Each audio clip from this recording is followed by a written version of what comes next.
नमस्कार। बहुत स्वागत है आप सबका एक बार फिर से हमारे यूट्यूब चैनल के ऊपर। आज का कार्यक्रम काफ़ी खास है। आज हम एक बहुत ही महत्वपूर्ण विषय के ऊपर चर्चा करने जा रहे हैं। ये जो टॉपिक है, ये टॉपिक है तो बहुत महत्वपूर्ण, लेकिन इसके ऊपर चर्चाएं बहुत कम होती है और जो सामने वाले व्यक्ति हैं, जो क्लाइंट्स हैं, वो भी पूछने से हिचकिचाते हैं। तो आज का जो हमारा विषय रहने वाला है, ये रहने वाला है वीनस एंड सेक्स लाइफ। समझेंगे कि शुक्र क्यों सेक्स लाइफ में सबसे ज़्यादा महत्वपूर्ण ग्रह है। काफ़ी विस्तार पूर्वक मैं आपको समझाने की कोशिश करूँगा शुक्र का और सेक्स लाइफ का संबंध हमें कुंडली के माध्यम से कैसे समझना चाहिए। आगे बढ़ने से पहले मैं आपको बताऊं कि ये वीडियो इस टॉपिक के ऊपर मैंने बनाया क्यों।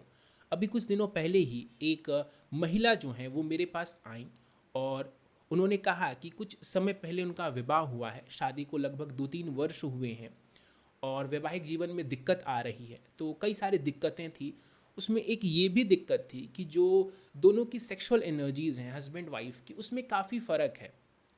किसी की सेक्सुअल एनर्जी हाई है तो किसी की लो है। इस वजह से कहीं ना कहीं वो भी मैरिड लाइफ को ख़राब करने में एक मुख्य भूमिका निभा रहा था। तो मेरा ये कहना है और मेरा ये मानना है कि जब आप कुंडली मिलान करवाते हैं या जब भी ज्योतिषी कुंडली मिलान करते हैं तो वहाँ पर इस फैक्टर का भी ध्यान ज़रूर रखना चाहिए। चलिए सीधे आ जाते हैं आज के विषय के ऊपर। शुक्र शुक्र को शास्त्रों ने रोमांस के लिए कारक ग्रह माना है। साथ ही साथ जब हम सेक्स लाइफ की बात करते हैं तो वहाँ पर भी हम वीनस को ही महत्व देते हैं। फीमेल के केस में अगर आप एक फीमेल हैं तो शुक्र के साथ साथ मंगल को भी आपको एक बार देखना चाहिए।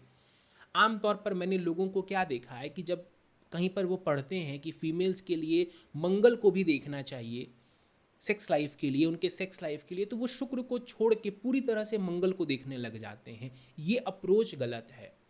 शास्त्रों ने ये कहीं नहीं लिखा कि फीमेल्स के लिए शुक्र इम्पॉर्टेंट नहीं है। उन्होंने ये ज़रूर कहा कि उनकी सेक्सुअल एनर्जी को देखने के लिए आपको शुक्र के साथ साथ मंगल को भी देखना चाहिए। तो जो की प्लैनेट है हमारे सेक्स लाइफ को बताने वाला, जो हमारे सेक्सुअल एनर्जी को दर्शाने वाला, वो वीनस ही रहेगा, मेल के भी केसेस में और फीमेल के भी केस में। दोनों ही केसेस में Venus is the main planet. अच्छा, समझते हैं शुक्र जब अलग अलग ग्रहों के साथ होते हैं तो किस प्रकार से आपके रोमांस को और आपकी सेक्सुअल लाइफ को प्रभावित करते हैं। देखिए, अगर आपका शुक्र शनि अथवा केतु के साथ है या फिर शुक्र शनि अथवा केतु के प्रभाव में है, ये रिस्ट्रिक्शन लगाता है आपके रोमांस के ऊपर और आपके सेक्सुअल एनर्जी के ऊपर और आपकी ओवरऑल सेक्स लाइफ के ऊपर।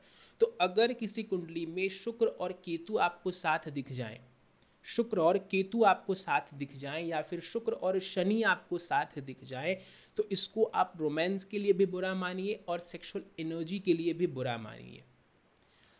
इसके बाद शुक्र अगर बृहस्पति के साथ है तो ये नॉर्मल है, ये अच्छा है। सामाजिक दायरे में रह करके व्यक्ति अपने इच्छाओं को पूरा करने वाला होगा। तो शुक्र और बृहस्पति की जो युति है इसको काफ़ी पॉजिटिव मानी गई है। अब जो सबसे महत्वपूर्ण है, ऐसे कुछ ग्रह हैं कुंडली में जो कि यदि शुक्र के साथ बैठ जाएं तो व्यक्ति की जो सेक्सुअल एनर्जी है, जो काम इच्छा है, उसको बहुत ज़्यादा बढ़ाने वाले होते हैं।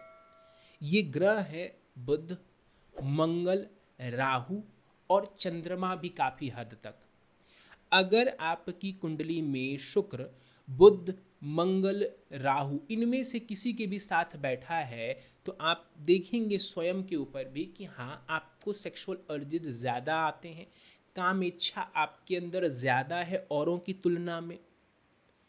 तो अगर आप खुद सोचिए, जिनकी कुंडली में कामेच्छा ज़्यादा दिख रही है, अगर उनका विवाह ऐसे पार्टनर के साथ कर दिया जाए जिनकी कुंडली में शुक्र शनि साथ बैठे हुए हैं, तो कैसा मैरिड लाइफ होगा उनका, कैसी सेक्स लाइफ रहेगी उनकी। ये एक मिसमैच हो जाता है। आम तौर पर हम इस चीज़ को ना तो पूछते हैं कुंडली मिलाने के समय, ना ही सामने वाले जो ज्योतिषी हैं वो इसके ऊपर ज़्यादा फोकस करते हैं, और अगर करते भी हैं तो कहीं ना कहीं वो बताने से हिचकते हैं। लेकिन ये एक बहुत ही ज़रूरी चीज़ है कि अगर एनर्जी मिसमैच होगी तो ये मैरिड लाइफ के ऊपर बुरा प्रभाव देगी। तो अगर आपका शुक्र इन ग्रहों के साथ है तो ये आपके एनर्जी लेवल को काफ़ी ज़्यादा बढ़ा देता है। सूर्य को भी समझते हैं, अगर शुक्र सूर्य के साथ है तो कैसा होगा। अगर शुक्र सूर्य के भी साथ है तो भी ये सेक्सुअल एनर्जी को बढ़ा के ही रखता है। बस ध्यान ये रखना है कि शुक्र अस्त का ना हो। अगर शुक्र अस्त हो रहा है तो फिर ये विवाह से जुड़े मामलों के लिए, प्रेम प्रसंग से जुड़े मामलों के लिए अच्छा परिणाम नहीं देते हैं। अच्छा, अब एक और प्रश्न उठता है कि कई सारे लोगों की कुंडलियों में जो वीनस हैं ये अकेले बैठे हुए होंगे। जरूरी थोड़ी है कि वीनस किसी ना किसी ग्रह के प्रभाव में हो ही, संभव है कि वो अकेला विराजमान हो कुंडली में। तो कैसे इसको देखेंगे? देखिए, शुक्र किसी ना किसी राशि में बैठे होंगे। अब ये देखिए कि वो राशि किस तत्व की है, उस राशि का तत्व देखिए। अगर शुक्र अग्नि तत्व में बैठे हैं आपके लगन कुंडली में, उसको नोट कर लीजिए। अब ध्यान रखना यह है कि मैं अकेले वीनस की बात कर रहा हूं, युति वाले वीनस की बात हमने नहीं की। तो अगर शुक्र अग्नि तत्व राशि में यानी कि मेष का, सिंह राशि का या फिर धनु राशि का लगन कुंडली में अकेला बैठा है, आप नवमांश में गए और वहां पर भी मान लीजिए कि ये अग्नि राशि में ही बैठे हुए हैं, तो ये बुरा है। बुरा है आपकी कामेच्छा के लिए और आपकी सेक्स लाइफ के लिए। वहीं अगर शुक्र कुंडली में पृथ्वी तत्व की राशि में बैठे हुए हैं यानी कि 2, 6, 10 राशि में बैठे हुए हैं, पृथ्वी तत्व यानी कि वृषभ में, कन्या में या फिर मकर राशि में बैठे हुए हैं शुक्र, और अगर आप नवमांश में जा रहे हैं तो वहाँ पर भी अगर वो पृथ्वी तत्व राशि में ही विराजमान है तो ये शुक्र पैसों के लिए अच्छा है, इसको रोमांस और आपके कामेच्छा के लिए बहुत अच्छा नहीं कह सकते। वहीं अगर आपका शुक्र वायु तत्व में है यानी कि मिथुन राशि में शुक्र है, आपका तुला राशि का शुक्र है या फिर आपका कुंभ राशि का शुक्र है, तो ये आपकी सेक्सुअल एनर्जीज को बहुत बढ़ाने वाला होगा। ऐसे लोगों के अंदर कामेच्छा जो है वो ज़्यादा होगी, उनकी जो सेक्सुअल ऊर्जा है, जो सेक्सुअल एनर्जी है उनके शरीर में, वो ज़्यादा होगी बाकियों की अपेक्षा। तो अगर दोनों जगह आपका वायु तत्व में नज़र आ रहा है शुक्र, लगन कुंडली और नवमांश कुंडली में, तो ऐसे में आपको विवाह भी ऐसे ही पार्टनर के साथ करना चाहिए जिनकी कुंडली में उनकी सेक्सुअल एनर्जी हाई हो, उनका शुक्र ऐसे ही ग्रहों के साथ बैठा हो या फिर इसी प्रकार की राशि में हो।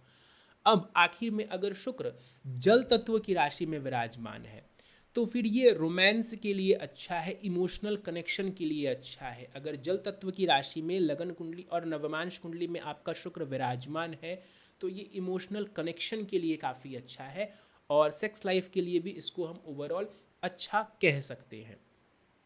तो राशियों में हमने क्या देखा कि वायु तत्व की राशि में शुक्र सबसे ज़्यादा कामुकता देते हैं, फिर वो जल तत्व की राशि में ऐसा करते हैं, उसके बाद पृथ्वी तत्व में शुक्र का ज़्यादा फोकस धन को लेके होता है, और वहीं अग्नि तत्व की राशि में शुक्र का बैठना रोमांस और सेक्सुअल डिज़ायर के लिए बहुत अच्छा नहीं है। अब इसका इस्तेमाल क्या करें या इसको जान के फ़ायदा क्या है? देखिए, इस वीडियो को बनाने का मकसद यही था कि आपको पता लग जाए शुक्र को देख के कि व्यक्ति की जो सेक्स ड्राइव है वो कितनी है। अगर आपको ये पता लग गया, अगर किसी की बहुत ज़्यादा हो, बहुत ज़्यादा कैसे हो सकती है, समझिए अगर शुक्र राहु के साथ हो तो मैंने कहा सेक्सुअल ड्राइव ज़्यादा होगी। अब अगर वो युति जो है वो वायु तत्व की राशि में बन जाए, मैंने कहा वायु तत्व राशि में अगर शुक्र बैठा हुआ हो अकेला तो वहाँ पर सेक्सुअल एनर्जी को हाई रखता है। अब मान लीजिए अकेला तो नहीं बैठा लेकिन राहु के साथ बैठा है या राहु से दृष्ट है, तो ऐसे में इस व्यक्ति की जो सेक्सुअल एनर्जी है, जो काम इच्छा है, वो बहुत ज़्यादा होगी। और अगर इस व्यक्ति की शादी ऐसे पार्टनर से करवा दी जाए जिसकी कुंडली में शुक्र केतु साथ बैठे हुए हैं तो मेजर परेशानी आएगी, वैवाहिक जीवन में परेशानी नहीं आएगी, मेजर परेशानी आएगी।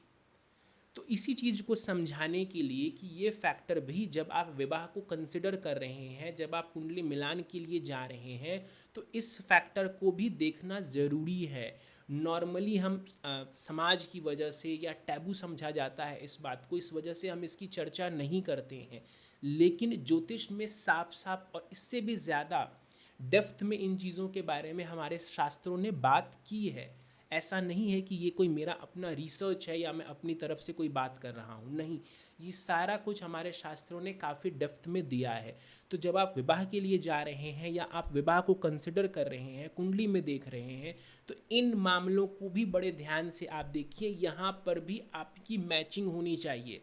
सिर्फ मांगलिक दोष देख लेने से या गुण मिलान देख लेने से बात नहीं बनेगी। टुकड़ों में आपको समझना पड़ेगा कि फिजिकल हेल्थ कैसा है दोनों पार्टनर का, फिजिकल कॉम्पेटिबिलिटी कैसी है, मेंटल कॉम्पेटिबिलिटी कैसी है, संतान का मामला कैसा है। उन सभी मामलों में एक मामला ये भी आता है कि सेक्सुअल कॉम्पेटिबिलिटी पति पत्नी के बीच में कैसी है, और वो किस प्रकार से हम देखेंगे, इसी के ऊपर आज मेरा ये कार्यक्रम था। उम्मीद है आपको ये कंटेंट पसंद आया होगा, और अगर कंटेंट पसंद आया तो इस वीडियो को आप लाइक कर दें, ताकि मैं ऐसे और कंटेंट आप सबों के सामने प्रस्तुत कर सकूं। कुंडली विश्लेषण करवाना चाहते हैं तो स्क्रीन के ऊपर दिए जा रहे व्हाट्सएप नंबर के ऊपर आप मुझसे संपर्क कर सकते हैं। ऑनलाइन ज्योतिष की कक्षाओं को ज्वाइन करना चाहते हैं, ज्योतिष सीखना चाहते हैं, तो भी आप स्क्रीन के ऊपर दिए जा रहे व्हाट्सएप नंबर के ऊपर संपर्क कर सकते हैं। चैनल को अभी तक आपने सब्सक्राइब नहीं किया है तो इसे ज़रूर सब्सक्राइब कर दें और बेल आइकन को दबाना ना भूलें। इस वीडियो के ऊपर आपकी क्या राय है, या आपकी कुंडली में ग्रह किस प्रकार से बैठे हुए हैं, या आप कितने हद तक मेरी इन बातों से सहमत हैं, कमेंट सेक्शन में आप हमें लिखकर ज़रूर बताएं। इस कार्यक्रम में फ़िलहाल इतना ही। आप सभी का बहुत बहुत धन्यवाद।